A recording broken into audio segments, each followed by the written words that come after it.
शास्त्री मोक्ष मार्ग प्रकाशक ग्रंथ से बीजा अधिकार पर આપણે સ્વાધ્યાય ચાલી રહ્યો છે। એમાં બીજા અધિકારના અંતિમ ચરણમાં હવે આપણે વિચાર કરી રહ્યા છીએ। પેજ નંબર 44 આયુ કર્મના ઉદયમાં સંસાર વ્યવસ્થામાં શું પોઝિશન બને છે, અર્થાત જો સંસારમાં જે જીવ છે એના જીવનમાં આયુ કર્મનો શું રોલ છે। મૂળ વાત, આયુ કર્મનો આપણા જીવનમાં શું રોલ છે, એ એના ઉદયમાં શું બને છે, એની ચર્ચા આપણે આ ટોપિકના માધ્યમથી કરીશું। ઘણી ચર્ચા થઈ ચૂકી છે, છતાં अनुसंधान अर्थे આપણે થોડુંક એનો ગત વ્યાખ્યાનો વિશે જોઈએ છીએ કે આયુ કર્મના ઉદયમાં મનુષ્ય આદિ પર્યાયમાં જીવની કેવી સ્થિતિ બને છે અથવા કેટલી સ્થિતિ રહે છે। આયુનો ઉદય થતા જીવ મનુષ્ય આદિ પર્યાયમાં ઉપજે છે। आयु समाप्त थी जता जीव मनुष्यादि पर्यायोमांथी वियोगने प्राप्त थाय छे अने ज्यां सुधी आयु रहे छे त्यां सुधी ते पर्यायोमां एनी स्थिति बनेली रहे छे। आ निमित्त प्रधान कथन छे। कुल मळीने जन्म, जीवन अने मरण त्रण वात अहींया कही कि आयुनो उदय थता जीवनो जन्म थाय छे अथवा मनुष्यादि देहना संयोगमां उत्पन्न थाय छे अने जेटली आयुष्य होय छे એટલું એનું તે ભવે જીવન હોય છે અને આયુ સમાપ્ત થઈ જતા એ મરણને પ્રાપ્ત થાય છે, વિયોગને પ્રાપ્ત થાય છે। ખરેખર જોવામાં આવે તો આજે મરણની ચર્ચા છે દ્રવ્ય મરણની ચર્ચા છે। શરીરના વિયોગને પણ અહીંયા મરણ કહેવામાં આવે છે। ખરેખર આ વ્યવહાર મરણની વાત છે। સમજો જરા, આ પરમાર્થ મરણની વાત નથી। પરમાર્થ મરણ પણ હોય છે, હા હોય છે ને। અશુદ્ધ ઉપાદાનથી જોવામાં આવે જે ક્ષણે ક્ષણે ભાવ મરણ થાય છે એ નિશ્ચયથી મરણ છે। નિશ્ચયથી પણ મરણ છે। કયો નહીં થયો? અશુદ્ધ નિશ્ચય। ખરેખર પોતાની ક્રિયામાં પોતાના આનંદને ઉપજવા ન ઉપજવા રૂપ પરિણામ કરવા, ઉલટો પુરુષાર્થ કરવો, નિરંતર દુઃખી રહેવું, સુખને પ્રાપ્ત ન થાય એવો પ્રયાસ કરવો, પોતાના ભાવને પેદા ન થવા દેવું, ગાયક ભાવને તિરુભૂત કરવો, એ શું છે? આ બધું ભાવ કરે છે। ક્યારે કરે છે? નિરંતર। અને એ મરણમાં જીવ દુઃખને પ્રાપ્ત થાય છે। આ તો થઈ ગયું અશુદ્ધનેથી। ખરેખર જોવામાં આવે તો આને મરણ કહે છે। દેહના વિયોગને મરણ કહેવું એ તો વ્યવહારથી કહ્યું। ખરેખર તો નિરંતર દેહ રૂપે હું છું એવું માનવું, દેહ બુદ્ધિથી જીવન વિતાવવું, અનંત કાળથી દેહની પરંપરામાં પોતાનું સ્વરૂપ માની અને ભ્રમણ કરવું, આ બધું શું છે? ભાવરણ છે। અને શુદ્ધ નહીંથી જોવામાં આવે તો એ જ વખતે જીવનું મરણ અર્થાત જન્મ એવું કોઈ સ્વરૂપ જ નથી। જીવ ચૈતન્ય રૂપે અનંત શક્તિના પુંજ રૂપે સદાકાલ ધ્રુવપણે રહેવા પડે, ત્રણે કાળે શાશ્વત રહેવા વાળો સત પદાર્થ છે। શરીરના વિયોગ થતા અર્થાત દેહને પોતાનો માની અને ભાવરણ કરવાના કાલમાં પણ દેહનો આત્માનો એક પ્રદેશ પણ નષ્ટ થયો નથી, થતો નથી, થવાનો નથી. એટલે ખરેખર જોવામાં આવે તો હું ત્યાં એક ભાવ અર્થાત હું આત્મા અસ્ય આત્મનઃ, આ આત્મા ત્રણે કાળે શાશ્વત વિદ્યમાન જાગતો જીવ છે. ખરેખર પરમાર્થી જોવામાં આવે તો આત્માનું મરણ થતું નથી. આમ ખ્યાલ આ છે. આ જીવ આ આત્માને, આ આત્માના સ્વરૂપને ન ઓળખવાના કારણે દેહને પોતાનું સ્વરૂપ માનતા દેહના વિયોગમાં ભયને પ્રાપ્ત થાય છે. પણ જ્યાં દેહ નથી, અશરીરી પોતાને જોવે છે, ચૈતન્ય સ્વરૂપ પોતાને જોવે છે, તો ક્યારે પણ શરીરના વિયોગના કાળમાં, સંયોગોના વિયોગના કાળમાં, માતા પિતાના વિયોગના કાળમાં રંચ માત્ર પણ ભાઈરૂપ વેદન કરતું નથી. નિર્ભય થઈ અને જ્ઞાતા દ્રષ્ટાપણે વાસ્તવમાં અતિન્દ્રિય આનંદથી જીવન જીવે છે. ખરેખર આત્મા તો આ છે કે જે સુખમાં રહે, દુઃખમાં રહે. આત્મા જ ક્યાં છે? ખ્યાલ આ સ્વરૂપ છે. એ પ્રમાણે આ ટોપિકમાંથી આપણને આ મેસેજ છે. કુલ મળીને વ્યવહારનું સ્વરૂપ શું છે, અશુદ્ધનું સ્વરૂપ શું છે મરણના સંદર્ભમાં, અને ખરેખર આત્માના સાથે જન્મ મરણનો સંબંધ નથી. ત્રણેય વસ્તુનું આ એક પેકેજ આયુ કર્મના ઉદયમાં થતી સંસાર અવસ્થામાં પણ આ પ્રકારની પરિસ્થિતિ આપણે વિચાર કર્યો. ખરેખર અહીંયા તો સંસાર રોગની ચર્ચા છે. આયુ કર્મના ઉદયમાં જીવ કેટલી સ્થિતિ અહીંયા રહેશે એ બધી ચર્ચા છે. એમાં પણ એમ કહ્યું, એમાં પણ એક મેસેજ છે. જ્ઞાનીઓએ આપણને એક નિમિત્ત પ્રધાન કથન કરીને વ્યવહારના માધ્યમથી પણ પરમાર્થને બતાડવાનો જે પ્રયાસ છે એમાં એ છે કે જો જ્યાં સુધી તારા આયુ કર્મનો ઉદય છે ત્યાં સુધી તું અહીંયા રહીશ. આયુ કર્મના ઉદયથી તારો જન્મ છે, આયુ કર્મ સમાપ્ત થઈ જતા તું અહીંયા નહીં રહે, અને જ્યાં સુધી આયુ છે ત્યાં સુધી તારી સ્થિતિ રહેશે. આમાંથી એ મેસેજ કહ્યો એટલે તને કોઈ ઉપજાવવા વાળું કે તારી કોઈ રક્ષા કરવા વાળું કે કોઈ તને મારવા વાળું કોઈ દુનિયામાં કોઈ અન્ય પદાર્થ નથી. એમ નક્કી કરાવીને અન્ય પદાર્થ કે અન્ય શત્રુ મિત્રના ભેદ કરીને જે રાગદ્વેષ કરીએ છીએ, આકુલતા કરીએ છીએ, એનાથી નિવૃત્ત કર્યા. આ મૂળ મેસેજ છે. ત્યાં સુધી આપણે ચર્ચા કરી હતી. જો એ લીટી વાંચીને જે આગળ આપણે વિષય લઈએ છે, જો હા પેજ નંબર 45 પર ચોથી પંક્તિ. જ્યારે નવીન આયુનો ઉદય થાય છે ત્યારે નવીન પર્યાયનો જન્મ થાય છે, બરાબર. વળી ત્યાં પણ જ્યાં સુધી આયુનો ઉદય રહે ત્યાં સુધી તે પર્યાયરૂપ પ્રાણોના ધારણથી જીવવું થાય છે, અને આયુનો ક્ષય થતા એ પર્યાયરૂપ પ્રાણોના છૂટવાથી મરણ થાય છે, બરાબર છે. શું મેસેજ છે? સહજ જ એવું આયુ કર્મનું નિમિત્ત છે. એનાથી શું મેસેજ છે? જુઓ, મેસેજ લખી જાય, અન્ય કોઈ ઉપજાવવા વાળો, રક્ષા કરવા વાળો કે વિનાશ કરવા વાળો નથી એવો નિશ્ચય કરવો. અત્યાર સુધીના ટોપિકમાં આપણને શું સમજવું, એને 3-4 વ્યાખ્યા થઈ ગયા ને.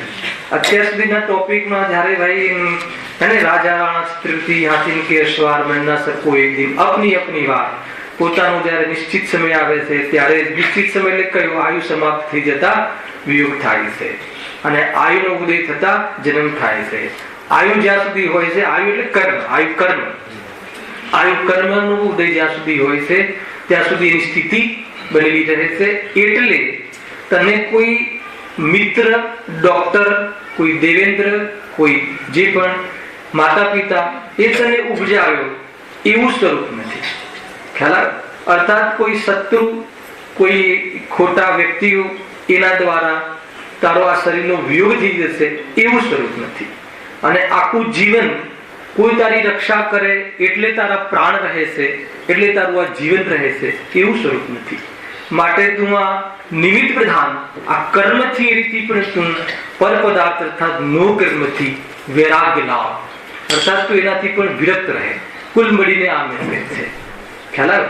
બધું કર્મના તે પોતે સ્વયં નક્કી કરીને નિશ્ચિત કરીને આવ્યો છે, એવા ભાવો કરીને એના આધાર પર આયુ કર્મનો બંધ પડ્યો છે, એટલી સ્થિતિ તારી બની રહેવાની છે. હવે અહીંયા જ્ઞાની ધર્માત્મા કહે છે કે તું આ જે વ્યવહાર મરણ પણ છે એમાં પણ કોઈ પરપદાર્થ એમાં ખલેલ કરે કે પરપદાર્થ મદદ કરે કે પરપદાર્થ મહેરબાની કરે એવું આત્માનું સ્વરૂપ આ નિમિત્ત પ્રધાન વ્યવસ્થામાં પણ નથી. ગજબની વાત એ છે. એટલે તું નિર્ભય થઈ જા, અને નિર્ભય થઈ જા એક, અને નવી ફાઇલો ખોલવાનું બીજા પદાર્થોનું લક્ષ કરીને બંધ કરી દે કે આને મારી સાથે આવું કર્યું એટલે મારું અહીંયા શરીરનું આ મતલબ દુબળું થઈ ગયું, હવે જવાની તૈયારી થઈ ગઈ, એવું કંઈ છે જ નહીં. એવી વ્યવસ્થા જ નથી સૃષ્ટિમાં, એવી વસ્તુ વ્યવસ્થામાં આ વાત સમાહિત નથી. તો એનાથી પણ આપણને એક મેસેજ છે. એની સાથે સાથે આ આયુ જે મળે છે એ મળવાનું કારણ શું છે? આયુ મળવું એટલે નવા નવા દેહ મળવા, નવા નવા દેહ મળીને એમાં અમુક સ્થિતિ રહેવું અને પાછું એનાથી વિયોગ થઈ જવું, આવી પ્રકારના શરમજનક ઘટના. અને શરમજનક ઘટના કહી અને આ આત્માને શોભતી નથી એવી શોભા કહી, તો અર્થાત તો આ આત્માની શોભા નથી. તો આવી જાતની ઘટનાઓ કેમ બને છે? કેમ કે તું દેહને પોતાનું સ્વરૂપ માને છે, એની સેવા કરે છે, નાના પ્રકારના પરિણામો કરી અને નવા નવા આયુઓ બાંધી અને આ તું રખડે છે. પરંતુ આ અશરીરી તરીકે પોતાને જોવે. સાંભળજો બરાબર મૂળ વાત. અને શરીર હોવાના કાલમાં પણ આત્મા એને લઈને અહીંયા છે એમ નથી. અરે આયુ કર્મને લઈને છે એ તો નિમિત્ત પ્રધાન કથન છે. ખરેખર આત્મા પોતાના સામર્થ્યના કારણે ત્રણેય કાળે પોતાના અસંખ્યાત પ્રદેશમાં પોતાની તમામ સંપત્તિ, તમામ અનંત શક્તિના વૈભવ સાથે સદા કાલ મસ્તીમાં રહે છે. એ આત્માનું સુંદર સ્વરૂપ છે. તો એવા સ્વરૂપને જો તું અંદરમાં અર્થાત તારી શ્રદ્ધામાં બેસાડે, તારા જ્ઞાનમાં એ પદાર્થ એ પોતાના સ્વભાવને વિશેષ રીતે સેવન કરે અને તારા ચારિત્ર પરિણામમાં, રમણતામાં એ તરફની રમણતા વધારે, તો દેહના વિયોગના કાલમાં તું ક્યારે પણ એવું વેદન નહીં કરે કે હું ગયો. અરે એવું વેદન નહીં કરે એ તો તાત્કાલિક લાભ છે. આવા વાળા કાલમાં 2, 5, 15 ભાવના અંતર્ગત જીવો આત્માનો પુરુષાર્થ, એના અનુસાર ભગવાને તને સિદ્ધ તરીકે જોયો છે. માત્ર સ્વભાવથી નહીં, તારી સિદ્ધ પર્યાનો ક્રમ પણ ભગવાનના કેવલ જ્ઞાનમાં નોંધ છે. ખ્યાલ આવે કે નહીં? આ રીતે બહુ ઊંચી વાત અને બહુ સુંદર વાત આયુ કર્મના માધ્યમથી આપણે અહીંયાના પેરેગ્રાફ સુધી કરી. હવે એ વખતે છેલ્લા વ્યાખ્યાનમાં મેં તમને એક વાત કહી હતી કે અહીંયાથી એક બીજો વિષય પણ આપણે લેવો છે. બીજો વિષય એટલે આના અનુસંધાનમાં. કેમ બીજો વિષય? કેમ કે જ્યારે આપણને એમ ખ્યાલમાં આવ્યું કે જો આયુ બાકી હોય એક સમયનું, તો જીવ ગમે તે કરે, છૂટવા માંગે સ્વયં કે કોઈ એને ત્યાંથી ભગાવવા માંગે તો પણ એ છૂટી શકતું નથી. અને એક આયુ સમાપ્ત થઈ જાય પછી ગમે એટલો એ કરઘરે કે ગમે તે ભગવાનની આગળ બેસે અને કહે મને એક સમય પ્રભુ આપો, તો કે એક સમય વધારે રહેતો નથી. આયુ સમાપ્ત થતા એક સમય વધારે ન ટકે, અને આયુ રહેતા એક સમય પહેલા જવાનો અવસર બનતું નથી. જ્યારે આવું નૈમિત્તિક કાર્ય પણ નિશ્ચિત અને જોરદાર છે, તો પછી જે બધું આપણને દુનિયામાં દેખાય છે કે કોઈ બહુ કંટાળી જાય અને બહુ ડિપ્રેશનમાં આવી જાય અને ઝેર લઈ લે અને મરી જાય છે. કોઈને બહુ યુવાવસ્થામાં એવા રોગ થઈ જાય છે, અર્થાત અકસ્માત થઈ જાય છે, તો મરણને પ્રાપ્ત થાય છે. કોઈ ધરતીકંપ, કોઈ બહારમાં પ્રકૃતિક કોઈ એ પ્રકારની પરિસ્થિતિઓમાં જીવ અને નાના નાના મતલબ યુવા વર્ગના બાળકો અને યુવાન વ્યક્તિઓનું મરણ થાય છે, તો અમને એમ લાગે છે કે આ સમયથી પહેલા જતા રહ્યા. એ વાત આપણે છેડી હતી અને એને બહુ વિસ્તારથી આપણે આજના વિષયમાં સમજવી છે. દરેક જીવને એમ થાય જ છે, મતલબ લોજિકલ. કોઈ બહુ બીમાર હોય અને ચાલ્યો જાય તો આશ્ચર્ય થતું નથી આપણને કે ભાઈ બીમાર હતો એટલે એમ કે જાણે એને મરવાનું જ હતું, અને એનો કાલ પાકી ગયો હતો એમ આપણે આપણા મનથી એની કાલલબ્ધિ નક્કી કરી દઈએ છીએ. અર્થાત કોઈ 80 વર્ષ, 85 વર્ષ, 90 વર્ષ, 90 વર્ષે કોઈ દેહનો વિયોગ કોઈ જીવને થાય તો સહજતા લાગે છે, એમ લાગે છે, કોઈ આશ્ચર્ય નથી થતું કે બરાબર છે, કેટલું જીવે. આપણે જાણે એમ નક્કી કરી દઈએ હવે કેટલું જીવે છે, બીજાના માટે, પોતાના માટે નથી વિચારતું. પોતાના માટે તો આ પર્યાયમાં અમર થવા માંગે છે. અને પર્યાય ક્યારે અમર ના હોય, ક્ષણવર્તી પર્યાયનો કાલ જ જે ક્ષણધ્વંસી પર્યાય છે. પણ આ જીવ એમ માને છે કે ભાઈ કેટલા વર્ષ જીવે. પણ એ જીવનું પરિણામ જ્યારે કોઈ અકસ્માતથી કોઈ બાળકનું, કોઈ પોતાના પુત્રનું, કોઈ આપજનનું અથવા કોઈ બી વ્યક્તિનું મરણ થતું જોવે છે તો એને એમ થાય છે કે નહીં, આ અર્થાત રોગ ના હોય, નખમાં બીમાર ના હોય, કોઈ પણ પ્રકારની આપણે જસ્ટ વાત કરીને ઉભા થયા હોય અને સમાચાર આવે કે ભાઈ ન રહ્યા, તો આપણું મન કબૂલ નથી કરતું કે કેમ આમ બને, પોસિબલ જ નથી. કેમ પોસિબલ નથી? પહેલા તો ત્યાં આપણને એવો વિચાર આવે છે કે નહીં, આ તો અકાલ મરણ છે, સમય કરતા પહેલા મરણ થઈ ગયું એમ આપણે સમજીએ છીએ. તો સર્વજ્ઞ ભગવાન કહે છે કે કોઈ પણ વસ્તુ મતલબ કે સમયથી પહેલા થઈ જાય એમ બનતું નથી. દરેક કાર્ય એના સ્વકાલમાં થાય છે. એવી વાત આપણને સર્વજ્ઞ ભગવાનના ક્રમબદ્ધ પર્યાયના સિદ્ધાંતમાંથી આપણને વાત મળે છે. છતાં એક સમાચારે પણ કહી દઉં કે જે આપણે 5 દિવસની જે પ્રોગ્રામ છે એમાં ક્રમબદ્ધ પર્યાય લેવાનો વિચાર આપણે કર્યો છે રાજેશભાઈ, હે ને? અને એ સંબંધી પેમ્પલેટ પણ સમયસર આપવામાં આવશે. જે મંગળવારથી જેવી આપણો અહીંયા પ્રસંગ ચાલુ થાય છે તો બહુ વિસ્તારથી, બહુ લોજિકલી આપણે એની ચર્ચા એ સમયે વિસ્તારથી કરીશું. પણ અહીંયા પ્રાસંગિક જે વાત આવી છે કે અકાલ મરણ શું છે, તો એક લીટીમાં કહે છે કે અકાલ મરણ પણ સ્વકાલમાં થાય છે, હે ને? તો અકાલ મરણ શું છે, તો એને અકાલ કેમ કહ્યું, એ વાત આપણે આજે થોડીક સમજવી છે. અને એના માટે હું પ્રવચન સારો થોડોક વિષય 47 થી જેના માધ્યમથી લેવા માંગુ છું, હું એમાંથી લખીને લાવ્યો છું. મારો એવો વિકલ્પ છે કે જેમ કે જયેશભાઈ, કે જેમ કે સોનગઢમાં અમારે મલાડમાં જે આ પાઠ છે ને એની બાજુમાં એક ઓલી ડેસ્ક હોય છે. તો ત્યાં જે પણ મૂળ ગ્રંથ છે, મેન ગ્રંથ છે, એક ગ્રંથ હોય તો આપણને કોટેશન, જેમ કે નિયમ સાર છે, પ્રવચન સાર છે, 5 પરમાગમ છે, કોઈ ગુરુદેવના ખાસ પ્રવચન છે, તો એ કોઈ ગ્રંથ હોય તો આપણને બહુ ઈઝી રહે.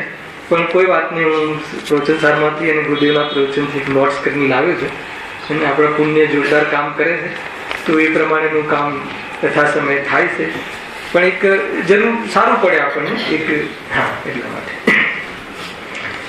તો 47 નામ સાંભળ્યું હશે તમે, હે ને? સમયસારમાં 47 શક્તિ છે. થોડી હું 10 મિનિટની ભૂમિકા લઈશ, નહીં તો કંઈ ખબર નહીં પડે.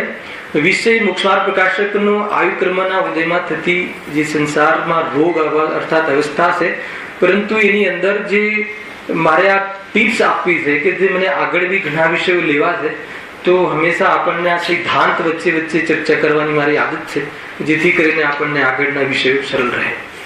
તો અહીંયા જે સમયસારમાં 47 શક્તિ, કેવો છે પ્રભુ આત્મા, કેવળો છે પ્રભુ આત્મા, તો સમયસારમાં આચાર્ય અમૃતચંદ્ર દેવે 47 શક્તિનું વર્ણન કરી નાખ્યું. અને પ્રવચન સારમાં સેમ જ્યારે અંતમાં શ્રોતા પ્રવચન સાર પૂરું સ્વરૂપ ત્યાં પૂરું થાય છે અને ફરીથી પૂછે છે કે આત્મા કેવું છે, તો કહે છે કે અનંત ધર્માત્મક છે. એમ કહીને 47 ની ચર્ચા ત્યાં આવી છે. તો થોડીક એની ચર્ચા કરીને આપણે મૂળ વિષય પર આવીશું કે નય શું છે અને પ્રમાણ શું છે. તો શુદ્ધ જ્ઞાન પણ પ્રમાણ જ્ઞાન છે. તો પ્રમાણ જ્ઞાન શું છે, તો શુદ્ધ જ્ઞાન જે છે આપણી પાસે શુદ્ધ જ્ઞાન, પાંચો જ્ઞાન પ્રમાણ છે, હે? પ્રમાણ એટલે શું કે જે જ્ઞાનનો વિષય પરદ્રવ્યથી ભિન્ન, શુદ્ધ અશુદ્ધ પર્યાયોથી યુક્ત, અનંત શક્તિવાન એવા પદાર્થ એ જ્ઞાનનો વિષય બને, એ જ્ઞાનની પર્યાયને પ્રમાણ જ્ઞાન કહે છે. બરાબર છે? પ્રમાણ જ્ઞાન એટલે શું કે જે આપણે શુદ્ધ જ્ઞાન છે, કેવલ જ્ઞાન એટલે કેવલ જ્ઞાન છે. તો આપણી જે શુદ્ધ જ્ઞાનની પર્યાય, શુદ્ધ જ્ઞાનની પર્યાયમાં આ વાત આવે છે, બધી શુદ્ધિ પ્રમાણ છે. પણ નય શુદ્ધ જ્ઞાનમાં કે શુદ્ધ જ્ઞાન આપણી પાસે જે વિચારક જ્ઞાન છે, વિશેષ જ્ઞાન છે, મતિ જ્ઞાન દ્વારા જાણવામાં આવેલા પદાર્થને, એ પદાર્થને વિશેષ જાણવાના જ્ઞાનની પ્રવૃત્તિને શુદ્ધ જ્ઞાન કહે છે. બરાબર? હવે જે વિશેષ એટલે હિતકારી, આપણું શુદ્ધ જ્ઞાન એ લેવલનું ડેવલપ છે, ઓનલી વિશેષ નહીં, એ એટલું ડેવલપ છે કે હિતનો વિચાર કરી શકે, આત્મા અને દેહની ભિન્નતાનો વિચાર કરી શકે, એટલી વિચાર કરી શકે એવી શુદ્ધ જ્ઞાનની આપણી પરાકાષ્ઠા છે, એટલી ક્ષમતા છે. શુદ્ધ જ્ઞાન તો એકેન્દ્રિય જીવને પણ છે, બેન્દ્રિય જીવને પણ છે. બધા જે છદ્મસ જીવ છે એને મતિશુદ્ધ જ્ઞાન તો બાય ડિફોલ્ટ હોય જ છે, એટલો જ્ઞાનનો ઉઘાડ તો જીવને હોય જ છે. પરંતુ એમાં પણ કઈ ભેદ પડે છે. જે એકેન્દ્રિયથી લઈને અસંગની પંચેન્દ્રિય જીવોના જે શુદ્ધ જ્ઞાન છે એ વિશેષ પદાર્થને વિશેષ જ્ઞાન કરતો હોવા છતાં, હે ને, એ હોવા છતાં પણ એમાં હિત અહિતનો વિચાર કરી શકે એ રીતની જ્ઞાનની ક્ષમતા નથી. ખ્યાલ ભેદ તો કરી શકે છે. કઈ વાર મેં કહ્યું છે કે એક જગ્યાએ ફટકડી મૂકી હોય, એક જગ્યાએ સાકર મૂકી હોય, તો કીડી જે છે એને મન નથી, મન જનિત શુદ્ધ જ્ઞાન નથી, પણ જેવી ત્રણ ઇન્દ્રિયના રિલેટેડ શુદ્ધ જ્ઞાન છે, સુગંધ અને સ્પર્શ રસ ગંધ, ત્રણ ઇન્દ્રિય સંબંધી જ્ઞાનનો ઉઘાડ છે, તો એમાં વિશેષ એ ફટકડી જે છે અને સાકર છે, તો એ સાકરની ઓર જાય છે. તો એટલું ભેદ તો એ શુદ્ધ જ્ઞાનમાં પણ થઈ જાય છે. પણ આ સાકર જુદી, એ પૂતગલ છે, હું જીવ છું, અને એ કોઈ આત્માનો એ સુખકારી નથી, એવી લેવલનું જે થિંકિંગ છે, એવી લેવલનું શુદ્ધ જ્ઞાનમાં જે વિચારની યોગ્યતા છે, એ યોગ્યતા માત્ર સંઘની પંચેન્દ્રિય જીવ ચાર ગતિના જે પણ છે એના શુદ્ધ જ્ઞાનમાં છે. આ થઈ શુદ્ધ જ્ઞાનનો પરિચય. બહુ વિશાળ વિષય છે, બહુ મોટો વિષય છે આ, પરંતુ હું તમને એની ટીપ્સ એવી રીતે આપીશું કે જે આપણું પ્રયોજન છે.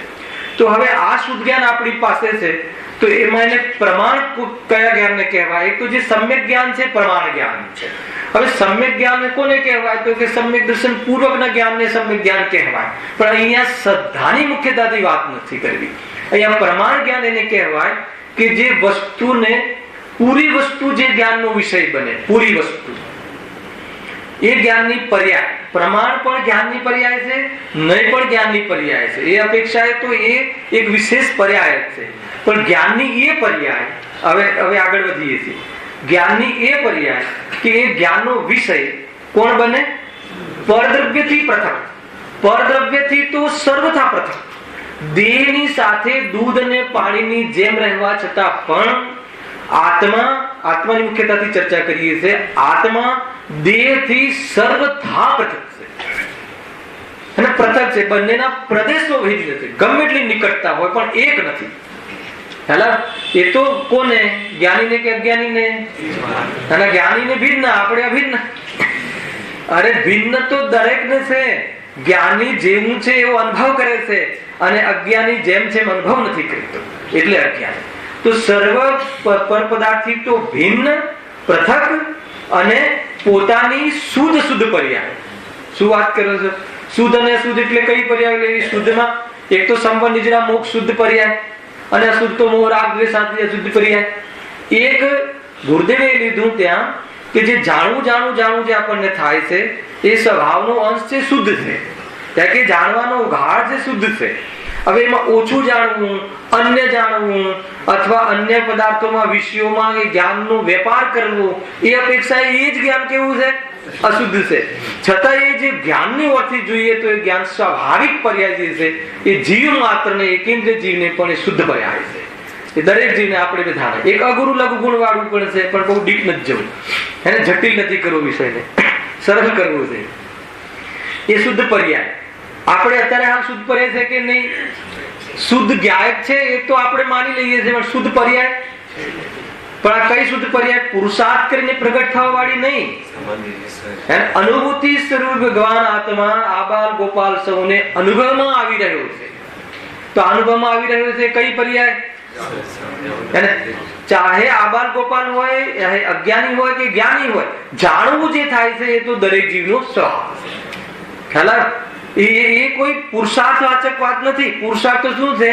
આવો મારો સ્વભાવ છે એવું શ્રદ્ધા કરવી, ત્યારે એનો પુરુષાર્થ સ્ટાર્ટ થાય છે. ખ્યાલ? આપણે લેશું, ઘણું લેવું છે. હવે તો પુરુષાર્થ આદિની વાતો ઘણી લેવી છે 5 સમવાયમાં. વાત શું છે કે આજે સ્વાભાવિક પરે આપણે છે જ્ઞાયક કોઈ પણ વસ્તુ હોય એનો અંશ પ્રગટ ના હોય એમ બને જ નહીં.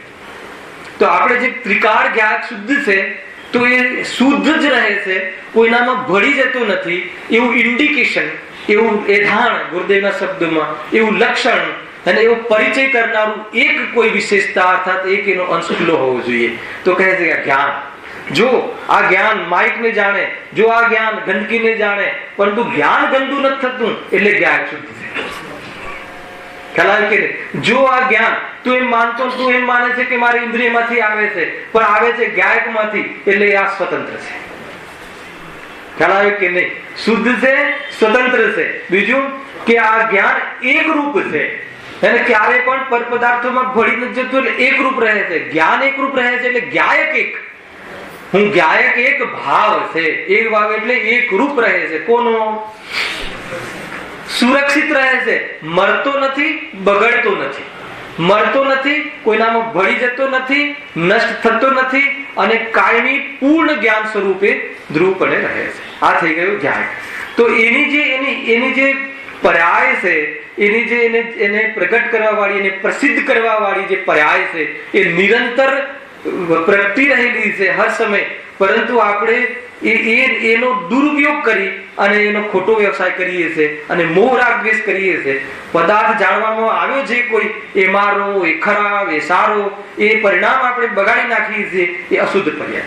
તો આવી શુદ્ધ પર્યાયોથી યુક્ત, હું પ્રમાણનો વિષય બતાવી રહ્યો છું જોડે જોડે, શુદ્ધ પર્યાયોથી યુક્ત અને શુદ્ધ પર્યાયો થવા છતાં અનંત શક્તિઓ હર કાલમાં મોજૂદ જ્ઞાયક ભાવ, અનંત શક્તિનો પુંજ, હે ને, ગુણ પર્યાયમાં વ્યાપક જ્ઞાયક ભાવ, બધી જ ખોટી અને સારી પર્યાયોમાં, સર્વ પર્યાયોમાં મોજૂદ રહે. કઈ રીતે મોજૂદ રહે? પોતાના પૂર્ણ વૈભવથી મોજૂદ રહે. અને તો આવી ગુણ અને આવા અનંત શક્તિઓ રૂપ અને આવી પર્યાયોથી યુક્ત જે જ્ઞાનનો વિષય બને, આવો પૂર્ણ પદાર્થ, એ જ્ઞાનને શું કહે છે? પ્રમાણ જ્ઞાન. તો આને કહેવાય છે પ્રમાણિક. જે માણસ દેહને પોતાનો માને એ તો અપ્રમાણિક છે, અને જે માણસ મને રાગ જ નથી પર્યાયમાં એમ માને હોવા છતાં તો અપ્રમાણિક છે. અને કોઈ માણસ રાગ પર્યાયમાં હોય અને પોતાનો સ્વભાવ જ માની લે તો અપ્રમાણિક છે. તો એ બધું જ્ઞાન અપ્રમાણ થઈ જાય. સમજમાં આવી કોઈ વાત? હવે આપણે પ્રમાણિક છે કે અપ્રમાણિક? આપણું જ્ઞાન પ્રમાણ છે કે અપ્રમાણ? દુકાન કોણ ચલાવે? રાકેશભાઈ, તમારી ઓફિસ કોણ ચલાવે? ઓફિસ ચાલે કે ના ચાલે એનું પરિણામ થાય કે ના થાય ને, પણ કોણ ચલાવે? કે હું ચલાવું છું તો કે તું અપ્રમાણિક. હા, ઓફિસ ચલાવવાનો રાગ મને આવે છે, તું પ્રમાણિક. કોના કારણે આવે છે? ઓફિસના કારણે, તો કે અપ્રમાણિક. પ્રમાણની બહાર થઈ ગયું. આજી પ્રમાણમાં આવો. પહેલા શુદ્ધ અશુદ્ધ, શુભ અશુભ, પાપ પુણ્યના ભાવો મને થાય છે. હું સ્વયં પોતાના સ્વરૂપને ભૂલીને કરું છું, કોઈનાથી થતા નથી, પરંતુ મારી પર્યાયમાં હાલ એક ક્ષણિક ભાવ કાલવર્તી એ હાલ મોજૂદ છે, એમ માનવું એ પ્રમાણ જ્ઞાન. ખ્યાલ આવે કે નહીં? અને સાથે એટલું નહીં, શુદ્ધ પર્યાયો હોવાના કાલમાં હું મારું સ્વરૂપ છોડ્યા વગર શુદ્ધ પર્યાયો સહિત એક આખું જીવ દ્રવ્ય છું, એ પ્રમાણિક દ્રવ્ય, એ પ્રમાણનું દ્રવ્ય કહેવાય છે. ખ્યાલ આવે? આટલું સુધી આવી ગયા? તો રાગને પોતાની પર્યાયમાં અસ્વીકાર કરવો એ પણ અપ્રમાણિકતા છે. રાગ આદિને પરથી માનવું એ પણ અપ્રમાણિક છે. અરે પરને પોતાનો અધિકાર માનવો એ અપ્રમાણિક છે. અને રાગ આદિ હોવાના કાલમાં જ્ઞાન આદિ શક્તિઓનો ને તીરોભૂત રાખવી, ન જાણવી. ભાઈ આટલો રાગ હોવા છતાં મારી શક્તિ તો આજે પણ કેવલ જ્ઞાનમય છે, એને ન જાણવી અને રાગમાં રાગમય થઈ ગયું એમ માનવું તો બી અપ્રમાણિક છે. એટલે પૂરું પ્રમાણનું જે દ્રવ્ય છે એ શુદ્ધ પર્યાયોથી યુક્ત અને અનંત ગુણો સહિત હું એક જીવ દ્રવ્ય છું. પેલા તું પ્રમાણમાં આવ. લાલચંદભાઈ કહે ને પેલા પ્રમાણમાં આવ. ઠીક છે, પ્રમાણમાં આવી ગયો. હવે મારે સુખી થવું છે? હા, થવું છે પ્રભુ. મેં તો આ બધી કથા શું કામ કરત? તો કે સુખી થવું છે તો કે હવે તું આત્માના વર્તમાન અંશ અને ત્રિકાલ અંશ બે થઈને એક આ પૂરું દ્રવ્ય છે. તો એમાં જે વર્તમાન અંશ છે એને મુખ્ય કરી. શું કામ મુખ્ય કરવું? હે ને, આ પ્રમાણથી જો એમાં પર્યાયો આવી, શક્તિઓ આવી, બધું આવ્યું ને, હવે આમાંથી એક અંશને મુખ્ય કરવું. એક અંશને મુખ્ય કરી અને જે જ્ઞાનની પ્રવૃત્તિ થાય એને નય જ્ઞાન કહે છે. ખ્યાલ? હવે કઈ વિશેષતાને મુખ્ય કરવી? તો કહે છે કે જે વર્તમાન અંશને મુખ્ય કરવી અને વસ્તુનું સ્પષ્ટીકરણ કરવું, તો એ વ્યવહાર. અને જે ત્રિકાલ શક્તિ એનો ત્રિકાલ સ્વભાવને મુખ્ય કરી અને સ્પષ્ટીકરણ કરવું તો નિશ્ચય છે. આટલો ખ્યાલ આવી ગયો? કેમ કે આપણી પાસે જ્ઞાન વિશાળ નથી. કેવલ જ્ઞાન તો બધું એક સાથે જણાય છે. આપણને આખો પદાર્થ એક સાથે પ્રત્યક્ષ જણાતો નથી, પણ સ્પષ્ટીકરણ કરવું હોય તો એને મુખ્ય કરીને જાણવું જોઈએ. આ પ્રવૃત્તિ છે, જ્ઞાનમાં યત્ન છે. કોઈ કહે કે પર્યાયસને મુખ્ય કરીને શું કામ જાણવું? તો એક અર્થ એક શબ્દ કહ્યો કે સ્પષ્ટીકરણ કરવા માટે, વિદ્વતા બતાવવા માટે નહીં, પોષણ માટે નહીં. આ બે વાત તમે ધ્યાન રાખજો, બહુ મહત્વપૂર્ણ વાતો આવી રહી છે. વ્યવહાર નો વિષય જે વર્તમાન અંશ છે, શુદ્ધ પર્યાય શુદ્ધ બંને, એને મુખ્ય કરીને જ્યારે આપણે સ્પષ્ટીકરણ કરવું છે. શું સ્પષ્ટીકરણ કરવું છે? કે આજે વર્તમાનમાં જે ક્ષણિક શુદ્ધ પર્યાય છે, તો એમાં શું સ્પષ્ટીકરણ કરવું છે? કે આ તો ક્ષણિક છે, આનો પાવર હાઉસ તો બીજો કોઈ એટલે પાવર હાઉસ તો મારો સ્વભાવ છે, અને આ તો ઉઘાડરૂપ જે જ્ઞાન છે એ તો અલ્પ છે, ક્ષણભરનું છે, એટલે એનું અભિમાન નહીં કર. ખ્યાલ? અને પાવર હાઉસ મોટો છે એટલે એટલું ક્ષણભરનું જ્ઞાન સમજી અને હીન અનુભવ નહીં કર. ન ઉઘાડમાં અભિમાન કર, ન અલ્પ ઉઘાડમાં હીનતાનો અનુભવ કર. કેમ કે આ એને બતાવે છે કે જે મોટો પાવર હાઉસ મારી અંદર બિરાજમાન હું સ્વયં છું. ખ્યાલ? તો પર્યાર્થિક નહીં, આ વ્યવહારનો આ વિષય આપણે મુખ્ય કરીને સ્પષ્ટીકરણ એ કર્યું કે આ ક્ષણિક ભાવ છે અને એની પાછળ મોટો ત્રિકાલ ભાવ, ગાયક ભાવ વિરાજમાન છે. પરમાત્માને બતાવ્યો ને. હવે ઓર લઈ લો, ફરીથી આપણે કેવી મનુષ્યપણું છે, અત્યારે તો રાગપણું છે, અત્યારે તો ક્રોધપણું છે. કોઈ વાંધો નહીં, તારા જ્ઞાનમાં ક્રોધ કેમ ના આવે? જ્ઞાન દર્પણ છે, જ્ઞાન સ્વચ્છ છે, તો ક્રોધ અજલ કયો? તો હવે એ નહીં મુખ્ય કર વ્યવહાર નહીં, ક્રોધાદી ભાવ. તો ક્રોધાદી ભાવ મુખ્ય કરીને શું સ્પષ્ટીકરણ કરવું છે? ખ્યાલ? આપણે એ સ્પષ્ટીકરણ કરવા માટે છે બે વસ્તુ કહ્યું અપલક્ષણ, કે વિદ્વતા બતાવવા માટે નહીં, ક્લેશ કરવા માટે નહીં, થર્ડ પોષણ કરવા માટે. પોષણ કઈ રીતે કરે છે? નાના પર્યાયમાં હોય ને, આટલું તો હોય ને, જ્ઞાનીને પણ હોય છે ને, હેને? મતલબ કે ભરત ચક્રવર્તીને પણ 96,000 રાણીનો ભોગ કરવાનો ભાવ આવ્યો ને, તો અમને કોઈ મતલબ એક બે લગ્ન કરીએ એમાં તમે વિરોધ કરો, તો પોષણ કરવા માટે નહીં. આવે કે નહીં? તો રાગ પોષણ કરવા માટે નહીં, અને બહુ પર્યાયના ભેદ બતાવીને હું કેટલું જાણું છું ભેદ પ્રભેદ કરીને વિદ્વતા માટે નહીં, પણ સ્પષ્ટીકરણ કરવા માટે. સ્પષ્ટીકરણ શું કરવું છે? કે આ રાગ જે છે આત્માની શુદ્ધ પર્યાય છે ભાઈ, એ તો આશ્રવ છે, એ આત્માનો મૂળ સ્વભાવ નથી. એ મુખ્ય કરીને એ નક્કી કર્યું છે. ઠીક છે? આ આશ્રવ બંધ લઈ લો. પછી એક સંવર નિજરા, તો કે સંવર નિજરા અને મોક્ષ એ તો શુદ્ધ પર્યાય છે ને, તો એ પર્યાયને મુખ્ય કરીને શું સમજવું છે? કે આ તો પ્રગટ થઈ એ પર્યાય છે અને હું તો સદાકાલ શુદ્ધ છું એમ સમજીને એક સમયની શુદ્ધ પર્યાયને પણ દ્રષ્ટિમાં ન લેવી, એટલા માટે એને મુખ્ય કરીને વ્યવહારનો વિષય. આટલું ખ્યાલ આવી ગયો? મારે તો કાલ દ્રવ્ય અને અકાલ દ્રવ્યની ચર્ચા કરવી છે, પણ આ કેવી પદ્ધતિ છે એની વાત બતાવી છે. શું થયું? પ્રશ્ન દ્રષ્ટિમાં ના લેવી એટલે હું મોક્ષ પર્યાય જેવડો નથી. મને જોઈને પર્યાય મોક્ષનો અનુભવ કરે તો કરે, હું તો મુક્ત છું. મુક્ત થવું એ પર્યાય છે અને મુક્ત છું એ મારો સ્વભાવ છે, અને બંને પોતપોતાની અપેક્ષાએ પરમ સત્ય છે. મોક્ષ એના સ્વકાલમાં થયો એ પણ એક સમયનું ધ્રુવ સત્ય છે, અને હું ત્રિકાલ મુક્ત છું એ પણ ત્રણેય કાળનું શાશ્વત ધ્રુવ સત્ય છે. બંને સત્ય છે. હવે બંને સત્ય છે, એમાં મારે શું કરવું? તો કે ત્રિકાળ સત્ય છે એ હું છું એમ અનુભવ કરવો, અને મોક્ષની પર્યાય એના સ્વકાલમાં પ્રગતિ એ જાણેલી પ્રયોજનવાન છે, અને હું સદાકાલ મુક્ત છું એ આદરેલી પ્રયોજનવાન છે. અને બંને વસ્તુ આ રીતે નથી લેતા લોકો, એટલે આ નયની ધજા ઉડી જાય છે અને આત્મા અનબેલેન્સ થઈ જાય છે, અને કાં તો પર્યાયનો પક્ષ આવી જાય છે, કાં તો શુદ્ધ નયના વિષયના વિકલ્પનો પક્ષ આવી જાય છે. શુદ્ધ નયનો નહીં, શુદ્ધના વિષયનો જો અગર પક્ષ આવી જાય તો જ્ઞાની થઈ જાય. જયેશભાઈ પકડમાં આવે છે, બહુ સૂક્ષ્મ વાત અને ગંભીર વાત આવી રહી છે કે ક્યાં ભૂલો થાય છે ને જીવને એ ભૂલ કરીને કેવી જાતિના ગ્રુપ ચાલતા હોય છે કે જીવ બરબાદ થઈ જાય છે, અંતમાં સત્ય જ્ઞાનથી વંચિત રહી જાય. ખ્યાલ આવે કે નહીં? આ રીતે છે ભાઈ. જો ફરીથી કે હું સદાકાલ મુક્ત સ્વભાવ છું, હાલ છું, હે ને, અને એનો એવો અનુભવ કરવો, એનો અનુભવ કરીને મુક્ત આનંદનો અનુભવ કરવો અને ક્રમથી મોક્ષની પર્યાય આવી જવી. તો એ મોક્ષની પર્યાય પ્રગટ થવી એ તો ક્ષણમય આદિ અનંતકાલ વાળી પર્યાય છે. એ તો જાણેલી પ્રયોજનવાન છે, આદરેલી પ્રયોજનવાન નથી. એને કઈ રીતે એનો આશ્રય કરાય? પરંતુ હું ત્રણેય કાળે મુક્ત છું સ્વભાવ, એ તો આદરેલો પ્રયોજનવાન છે, આશ્રયભૂત પ્રયોજનવાન છે. પેલો પ્રગટ કરવાનો પ્રયોજનવાન છે અથવા જાણેલો પ્રયોજનવાન છે, અને એ આશ્રયભૂત નથી. એટલે વ્યવહારનો વિષય જે છે મોક્ષની પર્યાય, માત્ર રાગ દ્વેષ નહીં, મોક્ષની પર્યાય પણ વ્યવહારનો વિષય છે.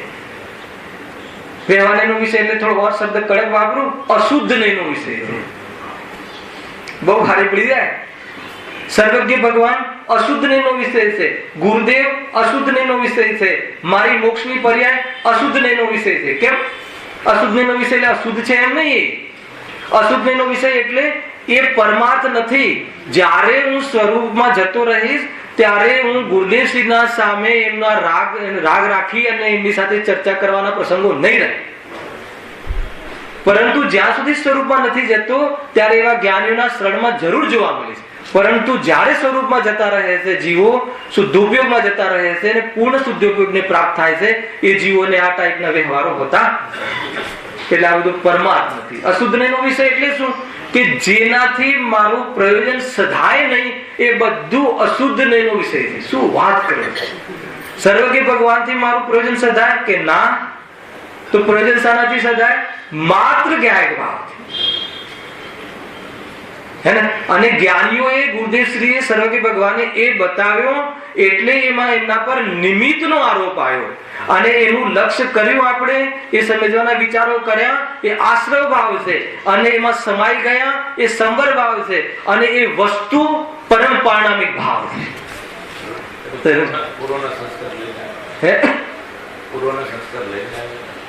પૂર્વના સંસ્કાર લઈને આવે તો પણ જે પૂર્વમાં સાંભળેલું હોય ને એનું નિમિત્ત પણ લાગુ પડે છે.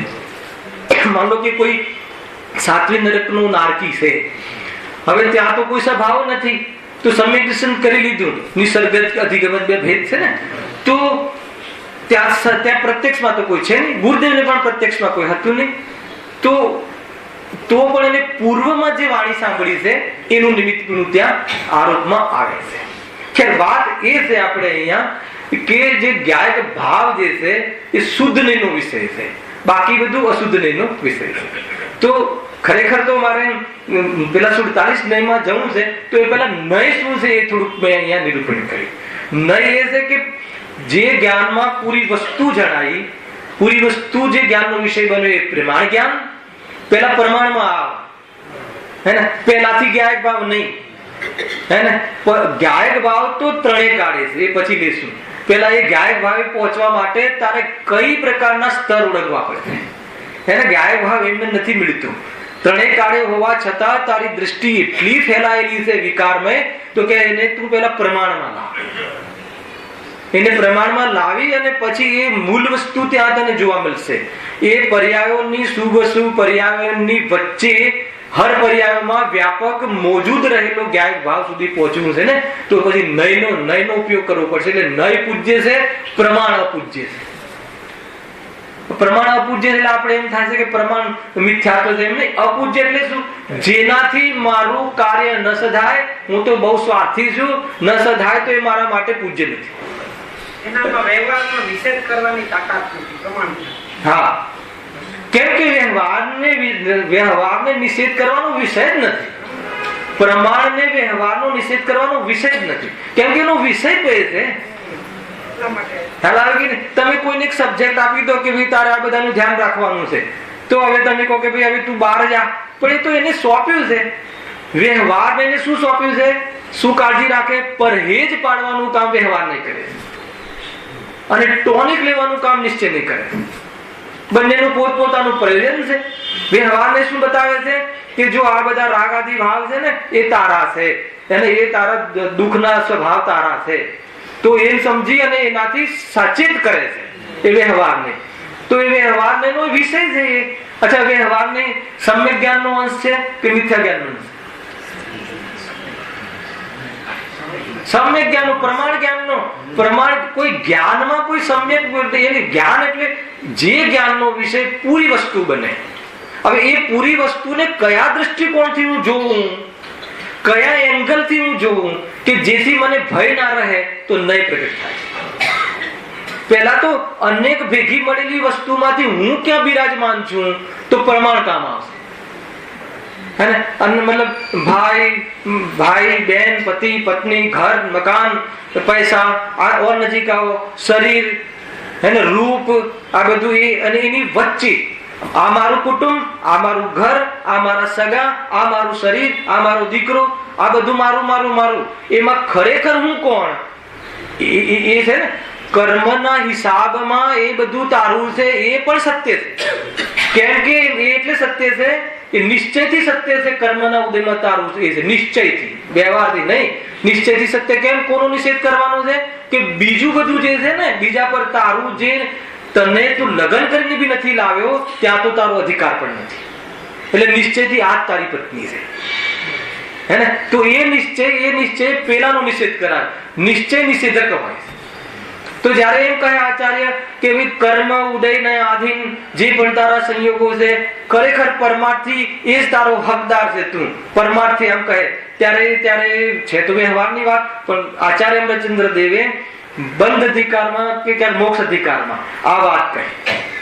એમ લીધું પણ હતું આખો શ્લોક, અહીંયા લીધું હતું, વાંચ્યું હતું. સદૈવ આવ્યું ને કે ભાઈ જે કર્મના ઉદયમાં તને પ્રાપ્ત થાય છે નિશ્ચયથી તારું છે. તો નિશ્ચયથી કેમ કહો છો પ્રભુ? એ તો મારાથી તો પ્રદેશ ભિન્નતા છે. નિશ્ચયથી એટલે કહ્યું કે જે બીજા પદાર્થો છે ને કે જે તને તારા ભાગ્યમાં નથી, તારા કર્મને ઉદયમાં પણ તારી દુકાન નથી, એ દુકાન પર તું દ્રષ્ટિ નહીં કર.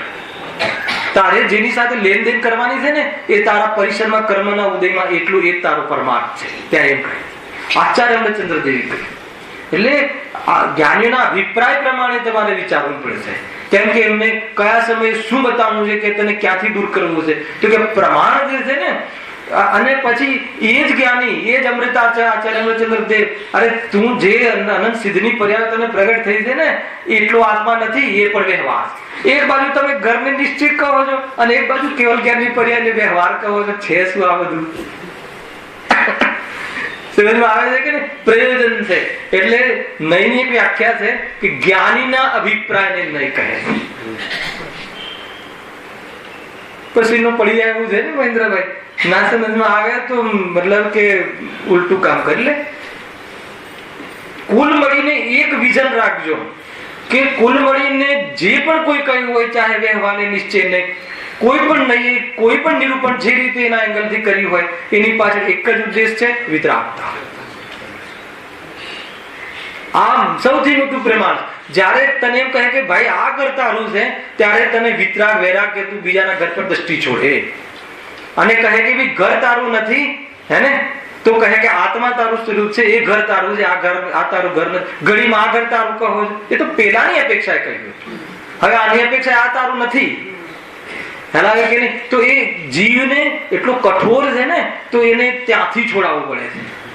એટલા બધા મતલબ કે પાકા નિર્ણયો કરી દીધા છે એમ, એટલો કઠોર છે અંદરથી કે એને ધીરે ધીરે ધીરે ધીરે નીચોવીને પાપના માધ્યમથી, પાપના ભયના માધ્યમથી, ચાર ગતિના ભયના માધ્યમથી હે ને, એ બી એક પદ્ધતિ છે કે એટલો કઠોર જીવ આવે તો એને પેલા ચાર ગતિના દુખડા બતાવો કે ભય બતાવો, ત્યારે એ કહેશે કે હા પ્રભુ મારે તો બચવું છે, બતાવો.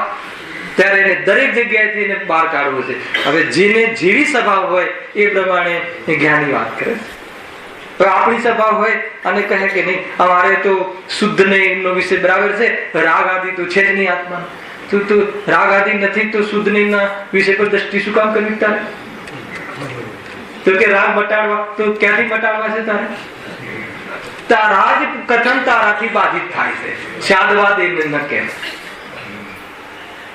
હે ને, બહુ ટેકનિકલ વાતો છે, ક્રમબદ્ધ પર્યાય આપણે લેવાની છે એટલે આ યોગ્ય છે. હવે તમે બોરીવલ્લીના મતલબ શ્રોતાઓનો એ કાર્ડ પાકી ગયો છે અને મોક્ષ માર્ગ પ્રકાશકના કમસે કમ 300 પ્રવચન થયા એટલે મને એવું લાગ્યું કે હવે બહુ સૂક્ષ્મ વિષયો આ સભામાં મૂકવા જોઈએ. ખ્યાલ આવે છે કે નહીં? હા, અરે આનંદ આવે, અંદરમાંથી ઉલ્સિત થઈ જાય જીવ. અને જે એકદમ નવો હોય એને એટલી જિજ્ઞાસા તો જરૂર થાય કે હવે આ કંઈક વાત છે જોરદાર, સમજવી પડશે, કામ થઈ જશે એ જીવનું. એટલો ખ્યાલમાં આવી ગયો પછી એ જીવ ઉભો ના રહે, શોધી કાઢશે ગમે ત્યાંથી, એને ગમે તે રીતે એને ગુરુદેવના પ્રવચનોને આ અંતે શોધીને કામ કરી લે. કરવા વાળા કરે જ તે, કોઈ કાળ નડ્યો નહીં, કોઈને નડ્યો નહીં. જે જ્ઞાનીઓ થઈ ગયા અહીંયાથી ગયા ને શું નડ્યું હે ને? સ્થાનક વાસીના સંપ્રદાય આ પૂરેપૂરા સામે પડ્યા તો શું બગાડ લીધું? કામ કરીને ગયા તે ગયા. કર્યા કે ન કર્યા કોઈ રોકતું નથી. તારે કરવું નથી એટલે નથી થતું. વાત એક જ છે રાકેશભાઈ, તમે એમ કહો કે નહીં મને આ રોકે છે આ રોકે છે, કે જુઠ્ઠી વાત છે, કે બાના નહીં બનાવ. તારે વિષય કશાયનું પોષણ કરવું છે અને તું જાગી જા જલ્દી. કરવું હોય ન થાય એમ લેશું. ના મારો કાલ નથી પાક્યો, લેશું આપણે. બધું પાકી ગયું છે અને નથી પાક્યો એવું વિચારે છે એટલે ખરેખર નથી પાક્યો. ખ્યાલ આવે કે નહીં? હા, કાલનો મોહતાજ થોડી છે સમ્યક દર્શન. મારો આત્મા સમ્યક દર્શનનો મોહતાજ નથી તો કાલની તો વાત ક્યાં ગઈ? હું તો એ ગાય ભાવ. વાત તો આટલી ઊંચી છે પરંતુ આજે એટલો નીચો બેઠો છે કે એને કાઢવા માટે અહીંયાથી ઉઠાવવો પડે છે કે જો આ તારું રાગ આદિ ભાવ અને એ તારું છે, આ તું તને પર નથી કરાવતો પ્રમાણમાં. વાત એટલી હતી કે બધી જગ્યાએથી એને છોડાઈને પ્રમાણમાં લાવે. પ્રમાણમાં લાવ્યા પ્રભુ મારે તો રાગ મિટાડવું છે ને, તો હવે અહીંયા નહીં લો. જો રાગ તને આવ્યો છે ને એને રાગ તું કેમ કરે છે? તું સ્વભાવને જોતું નથી અને રાગ દુઃખનું કારણ છે. તો ગમે એટલો શુભ રાગ આવે, 5 કરોડ આપવાનો ભાવ આવે, સ્વાધ્યાયનો ભાવ આવે, રોજ રેગ્યુલર સ્વાધ્યાયનો ભાવ આવે, પણ એમાં તને આકુલતા તો રહે જ છે ને. એનો અર્થ એ થઈ ગયો કે તારો સ્વભાવ નથી. તો એમ કરી અને વ્યવહારને વિષય મુખ્ય કરીને પણ એને પરમાર્થ તરફ લઈ જવું. તો પછી હું છું શું એ બતાવો પ્રભુ, તો પછી શુદ્ધ લેવું થાય કે જો તું ખરેખર એ વખતે રાગ તને થયો છે, વાત અમારી ના નથી, પણ એ રાગ થયો છે એ જાણવું શામાં થયું? રાગ જતો રહ્યો તો બી જાણવું રહ્યું. એનો અર્થ કે જાણવા વાળો તું છે. એનો અર્થ કે રાગ થયો એની સાથે તારે સંબંધ નથી, તો તું શું છે એ બતાવવા વાળો શુદ્ધ નહીં ઉભો થયો. આવે કે નહીં? બહુ સરળ ભાષામાં બતાવું છું. તો આ રીતે તે પૂરા પદાર્થમાંથી એક એને મુખ્ય કરી ત્રિકાળવર્તી અંશ જે જ્ઞાનનો વિષય બને છે એ શુદ્ધને છે, અને કાળવર્તી અંશને મુખ્ય કરીને જો સ્પષ્ટીકરણ કરવામાં આવે છે તો એ થઈ ગયું વ્યવહાર નહીં. તો એ રીતે પૂરા પદાર્થમાંથી એક એકને મુખ્ય કરીને જાણવાની પદ્ધતિને નહીં કહે છે. બરાબર છે. હવે આપણે મૂળ વિષય લેવો છે કે એ નહીં અર્થાત તો આત્મા અનંત ધર્માત્મક વસ્તુ છે. અનંત ગુણાત્મક તો સાંભળ્યું તું, પણ અનંત ધર્માત્મક. ધર્મ એટલે શું? વિશેષતાઓ હે ને? સત અસત, કાલ અકાલ, સ્વભાવ અસ્વભાવ છે ને? એક અનેક, નિત્ય અનિત્ય, ભેદ અભેદ, પરસ્પર વિરોધાભાસ લાગવા છતાં વસ્તુને ટકાવવામાં અને રહેવામાં વિરોધી નથી. એક જ સમય એક જ વસ્તુમાં વિરોધી ધર્મ રહી શકે છે, પણ એમાંથી વિરોધ કોણ મટાડે? શાદવાથી તું સમજીશ તો એ જે વિરોધ જે લાગે છે વિરોધ મટી જાય તો અનંત ધર્માત્મક વસ્તુ તને હાથમાં આવી જશે. બરાબર છે. તો આવા પરસ્પર વિરોધી ગુણ પણ અનંત છે. જ્ઞાન, દર્શન, પ્રભુત્વ, વીર્યત્વાદી અનંત શક્તિઓ અને આ ધર્મ જોડાતી રહે છે. એ યોગ્યતાઓ છે, એ તાત્કાલિક યોગ્યતાઓ છે અને કેટલીક તાત્કાલિક યોગ્યતાઓ છે. તો એ પ્રમાણે ધારાયતી ધર્મ જે આત્મા ધારણ કરે છે, ત્રિકાળ ધારણ કરે છે, એ ત્રિકાળ ધર્મ અને કોઈ વચ્ચે સ્વરૂપનું લક્ષ ન કરતા રાગાદી ધારણ કરે છે એ વાસ્તવમાં તાત્કાલિક ધર્મ. અને એ ભલે તાત્કાલિક ધર્મ ધારણ કરે છતાં પણ તું નિયત છે, તારું સ્વાભાવિક રીતે થતું નથી, એ ત્રિકાલિક ધર્મ છે. અને એ ઘણા મતલબ એ પ્રકારથી ધર્મની ચર્ચા થાય છે. તો એમાં એક અહીંયા આપણે અકાલ મરણની વાત આવી તો આત્મામાં એક કાળ નામનો ધર્મ છે અને એક અકાલ નામનો ધર્મ છે. હવે આપણે પ્રારંભ કરીએ છીએ. આપણી પાસે 10 મિનિટ છે, એની ભૂમિકા બાંધીએ છીએ અને કાલે એનો વિસ્તારથી ખુલાસો કરીશું. બરાબર છે. તો એ કાલને ને અકાલને શું છે? આપણે વિષય ક્યાંથી નીકળ્યો? આ કે આત્મામાં જે આત્માનું મરણ થાય છે જલ્દી થઈ જતું લાગે છે અમને, તો એને અકાલ મરણ કહો. અને બહુ ટાઈમ થી તો કોણ નક્કી કરશે કે આ ટાઈમ થી થયું છે ને આ વહેલું થયું? પેલા તો ઘણી સમસ્યાઓ થતી. એ તો તમે તમારા રાગના આધારે કહો છો કે આ તો વહેલું થઈ ગયું ને આ મોડું થઈ ગયું ને આ થઈ ગયું. કયું વહેલું કયું મોડું નવીનભાઈ કોના આધારે નક્કી કરશે? કે આ કામ વહેલું થયું છે અને આ કામ મોડું થયું છે, તો જીવ પોતાના રાગથી જનાબસના વિચાર કરે છે. છતાં બી શાસ્ત્રમાં છે કે આને અકાલ મરણ કહે છે. મારે તો એ બતાવવું કે શાસ્ત્રમાં જે અકાલ મરણ કહ્યું છે અને આપણે જે અકાલ મરણ સમજીએ છીએ, આપણે અકાલ મરણમાં શું સમજીએ છીએ કે અત્યારે થવું જોઈતું નતું, આ જરા વહેલું પડ્યું, એને આપણે અકાલ મરણ કહીએ છીએ. સમજમાં આવે છે કે નહીં? અને હવે શાસ્ત્રમાં જે અકાલ મરણ કહે છે, અને અકાલ નામનો ધર્મ છે, અને કાલ નામનો ધર્મ છે, તો એના આધાર પર ચર્ચા કરવી છે. હવે એ મરણની જે ટોપિક છે તમે સેફ ડિપોઝિટમાં રાખો.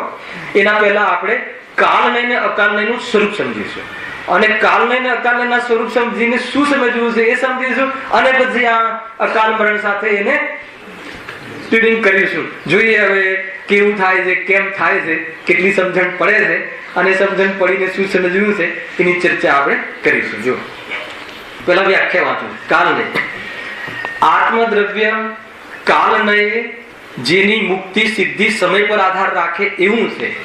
અહીંયા પણ સમય પર આધાર રાખે એવું છે, પણ એના અર્થો એમ નથી. ગુરુદેવે જે ખરેખર અર્થ કાઢ્યા ને ગુરુદેવે જે વાત બતાવી છે ને એને હર કોઈની તાકાત નથી. જો ઉનાળાના દિવસ અનુસાર પાકતા આમ્રફળની માફક. કાલનય આત્મદ્રવ્યની સિદ્ધિ સમય પર આધાર રાખે છે. ઉનાળાના દિવસ અનુસાર પાકતી કેરીની માફક. એટલે કાલનયમાં શું એક સામાન્ય વાત બતાવી દીધી કે આત્મદ્રવ્ય કાલનય જેની એટલે મુક્તિની સિદ્ધિ સમય પર આધાર રાખે છે. એટલે એનો કાલ પાકે એટલે મુક્તિ થશે, કાલનય એમ કહે. અને આગળ વાળા ક્રમબદ્ધમાં બી આ વાત આવી જશે. પછી અકાલનય શું કહે છે? આત્મદ્રવ્ય અકાલનય જેની સિદ્ધિ સમય પર આધાર રાખતી નથી એવું છે. ઉદાહરણ, કૃત્રિમ ગરમીથી પકાવવામાં આવતા આમ્રફળની માફક. અત્યારે તો ઇન્જેક્શન આપીને પકાવે છે એટલે ફટાફટ આજે ને આજે દૂધથી 2 ફૂટની થઈ જાય. તો એ સમયથી પહેલા થઈ કે નહીં? આમ તો એ 2 મહિને થઈ રહેત ને. તો આપણે આ તો અમને દેશમાંથી આવે છે એટલે ખ્યાલ છે. આપણે ઓલા ખાખરાના પાનાથી કેરીઓ ફટાફટ જલ્દી પાકી જાય, ઢાંકીને ઓલો પાલ કરીએ તો. અને અમુક કેરી એના સ્વકાલમાં પાકે. તો કાલનય જોઈએ તો મુક્તિ એના સ્વકાલમાં થાય છે, અને અકાલનય સમજીએ તો એ પુરુષાર્થ કરીને મુક્તિ કરી લે છે. તો બે ગ્રુપ છે કે શું? તો પહેલા તો એના પહેલા એક બીજો 2 નય મૂક્યા છે અહીંયા. આ બધા જ ધર્મ એક સાથે છે, પેલા એક જ આત્મામાં એક સાથે છે. પણ નિરૂપણમાં આચાર્ય અમૃતચંદ્ર એવો ક્રમ મૂક્યો કે આના પહેલા એક સ્વભાવને ને અસ્વભાવને એ મૂક્યા. હમણાં મરણની વાત તમે ગૌણ રાખજો કે સ્વભાવને ને અસ્વભાવને શું કામ મૂક્યો, અને એને પછી કાલનય ને અકાલનય મૂક્યો. કેમ કે કાલનયમાં શું વાત આવે કે ભાઈ મુક્તિ આત્માને ક્યારે થશે? તો કાલનય કહે છે કે એનો કાલ પાકશે એટલે થશે. અને એ જ આત્મામાં એક અકાલ નામનો ધર્મ છે, તો કે જયારે પુરુષાર્થ કરશે ત્યારે થઈ જશે. તો એ બંને એક સાથે, અને એ બંનેમાં જે દિવસે તમને વિરોધ નહીં લાગે ને ત્યારે તમારી દ્રષ્ટિ સમ્યક. અને વિરોધ લાગશે ને તો એકને મુખ્ય કરીને પુરુષાર્થને ધોઈ નાખશે. આપણે તો કાલ પાકે ત્યારે અત્યારે વાર છે. પુરુષાર્થ આપણા હાથમાં છે ક્યાં? તો કોના હાથમાં? સર્વજ્ઞના હાથમાં છે. આ વસ્તુ ક્રમબદ્ધમાં હું ખુલાસા બંધ કરીશ. અહીંયા વાત આપણે મુક્તિની વાત આવી કે ભાઈ ક્યારે થશે.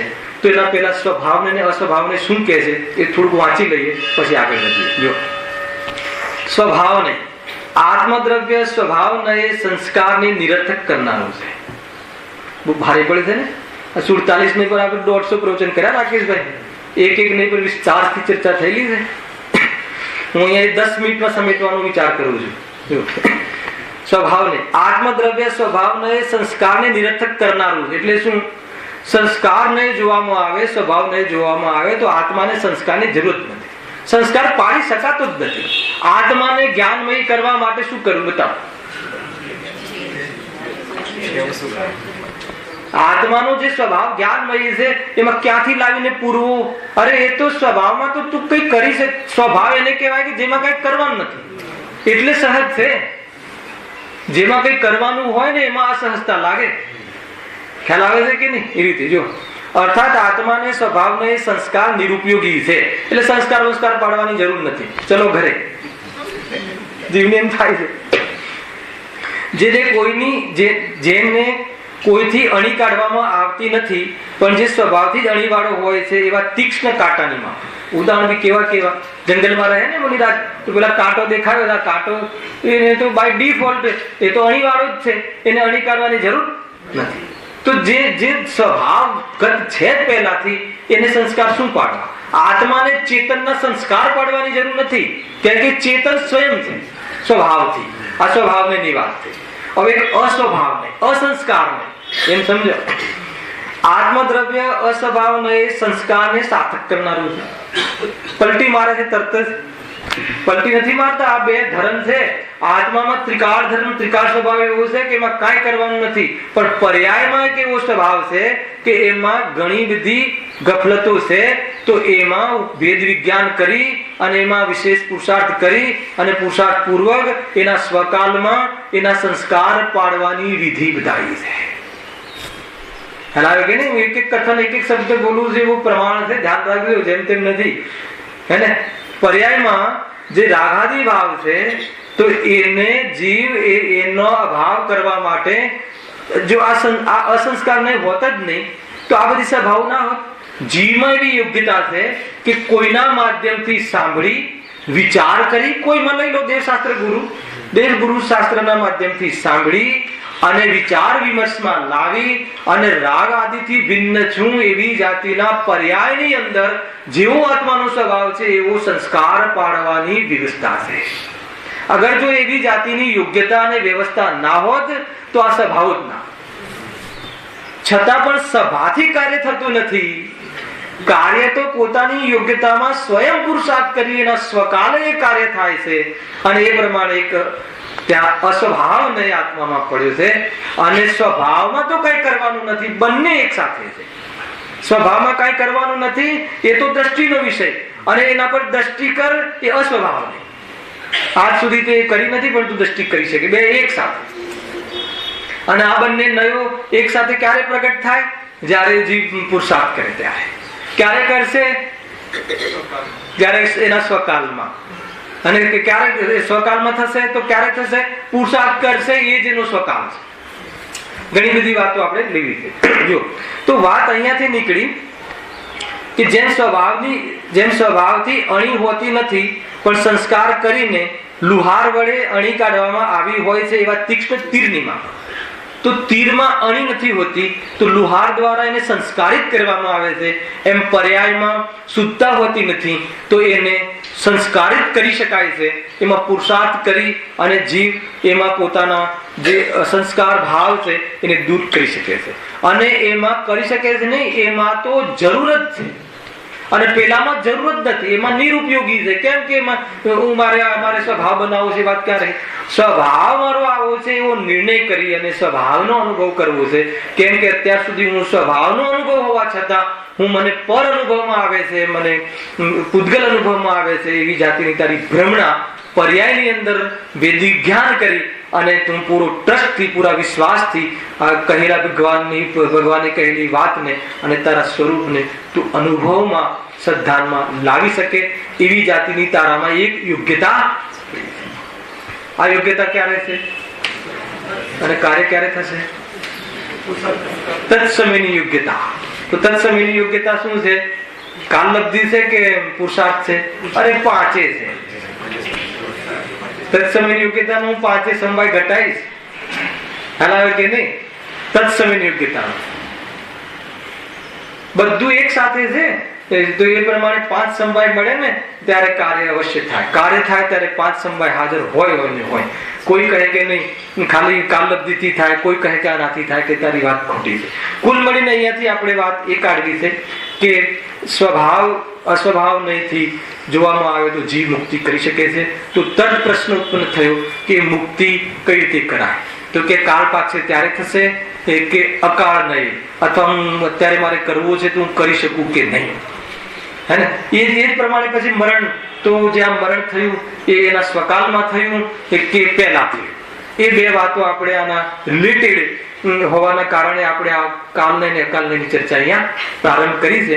હવે આ જે ચર્ચા છે હું કાલે અહીંયાથી હવે વિસ્તારથી ચર્ચા થશે, તો કાલના એક પિરિયડમાં આની ચર્ચા આપણે કરીશું. બહુ સુંદર ચર્ચા છે. જરા પણ એમની સમજતા ભારે છે એવું લાગે તો 5 મિનિટ વહેલા આવીને એનું સ્વાધ્યાય કરીને બેસજો, અને ભારે નથી એમ લાગે તો વિશેષ વિચાર કરીને બેસજો. એકે વાર એમ ન કહ્યું તો કે કાંઈ કરીને નહીં બેસતા. જો કાર્ય તો કરવું હોય તો એના અનુસાર જે પણ કાર્ય બહારમાં થતા હોય છે એ હોવા યોગ્ય છે. ખ્યાલ આવ્યો કે અરે આપણે એક સામાન્ય ઘરમાં કોઈ લૌકિક વ્યવહાર કરીએ છીએ પણ એની તૈયારી 1 વર્ષ પહેલાથી કરીએ છીએ, અને આ તો અનંતકાળના સુખ માટેની તૈયારી કરવાની છે. તેની પૂર્વ પર્યાયમાં કેટલી ગંભીરતા, કેટલી તૈયારી ને કેટલી સમર્પણતા હોવી જોઈએ એ વિચારવા યોગ્ય છે. સહેજાનંદ